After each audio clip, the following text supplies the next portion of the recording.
Welcome back to Life Act. Are you constantly struggling to get things done? Do you find yourself procrastinating and unable to focus on tasks? It could be that the method you're trying to use doesn't work for your personality and isn't helping you maximize your productivity.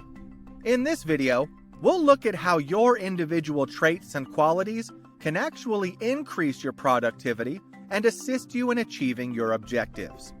By understanding and embracing your natural tendencies, you can learn to work with yourself rather than against yourself. So join us as we delve into the world of personality-based productivity hacks. With the help of the tips in this video, you can increase your productivity and learn more about your Myers-Briggs personality type. These are practical suggestions that you can use right away to improve your personal and professional lives. If you're ready to boost your productivity and achieve your full potential, keep watching till the end. Make sure to like if you've enjoyed today's video, and subscribe to see more videos like this. Let's start by discussing introverts versus extroverts. Do you find that spending time alone or with a small group of people helps you to unwind? If so, you're more likely to lean on the introverted side. And you're most likely an extrovert if you get your energy from being around people and enjoy mingling. So, how can you then make the most of this knowledge to increase your productivity? Introverts may prefer quiet, private settings, while extroverts may perform better in a group setting. It all comes down to figuring out what works best for you and making sure it can thrive in your surroundings. Scheduling thinking time into the day could be a useful strategy for introverts. This could be a block of time set aside specifically for this purpose, free from interruptions or other distractions. This helps introverts be more productive by allowing them to concentrate entirely on their work and experience a state of flow. Scheduled power hours, where people work for a shorter, more intense period of time, followed by a break, may also be effective for introverts. As a result, productivity levels can remain high and burnout can be avoided. Extroverts might try an unconventional strategy, like setting up a standing desk so they can work while standing. Standing has been shown to increase energy and concentration, which may be advantageous for extroverts since they are typically more energized and thrive in a busy environment. Another tactic that extroverts may find useful is working in a space with natural light. For extroverts who are more outgoing and energized, natural light has shown to elevate mood and energy levels. Next, let's talk about sensing versus intuition types. When making decisions, do you lean more on your intuition and abstract ideas, or on your five senses and relevant data? A sensor type may prefer a structured, step-by-step approach to tasks, whereas an intuitive person might prefer to go with the flow and see where their creativity takes them. One strategy that might be beneficial for sensors is to make a physical to-do list, or use a planner to stay organized and on course. If sensors can see what needs to be done, they might find it easier to concentrate and finish their tasks. Breaking up big tasks into smaller, easier-to-handle chunks is another approach that might work for sensors. In doing so, the tasks may seem less daunting, and it may be easier to feel successful as smaller objectives are accomplished. One innovative strategy that intuitives might want to think about is adding mindfulness or meditation to their daily schedule.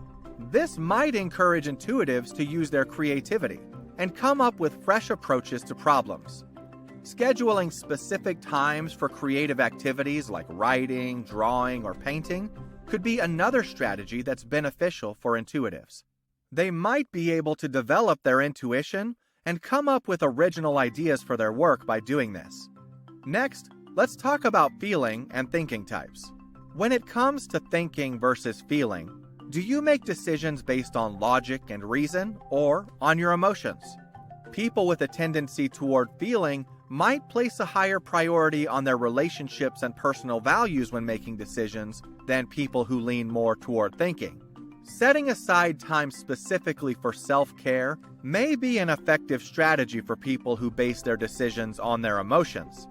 This could entail doing things like working out, meditating, or spending quality time with loved ones that enhance overall well-being and help feeling types approach their work with clarity and focus.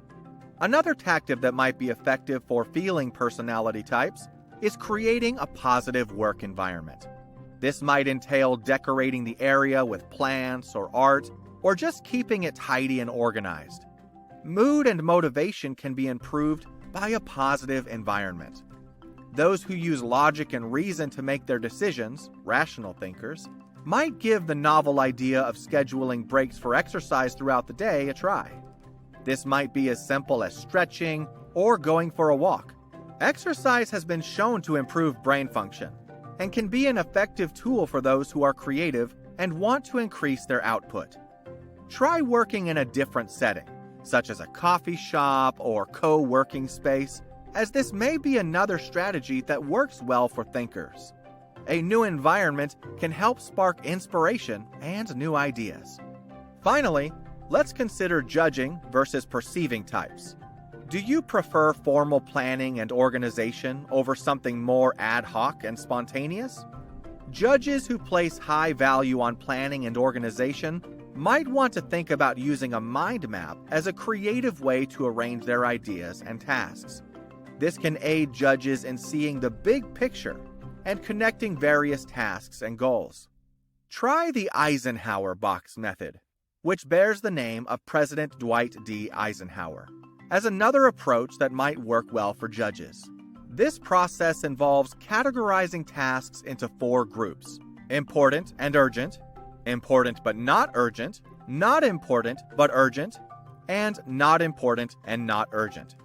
This can aid judges in setting priorities for their work and maximizing their time. Try the 80-20 rule, also known as the Pareto principle, if you're a perceiver who is usually more adaptable and impulsive. This implies that roughly 20% of effort produces 80% of the results. Perceivers might benefit from concentrating on the tasks that will yield the best results while letting go of the others. A different tactic that perceivers may find helpful is the 5-minute rule. To do this, start a task, set a timer for 5 minutes, and try to work on it for at least that amount of time. The theory is that once you get going, continuing and moving forward is simpler. And there you have it. These are the 4 dimensions of personality that can impact your productivity.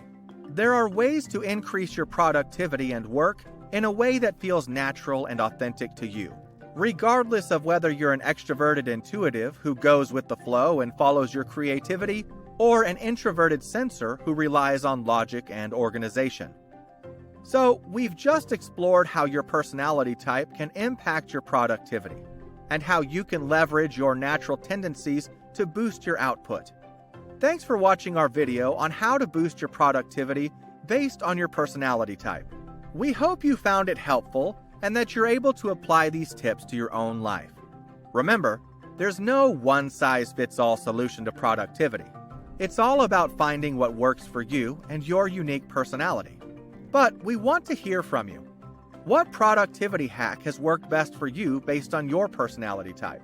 Do you have any tips or tricks that you found particularly effective in helping you achieve your goals? Let us know in the comments below. Want to see more?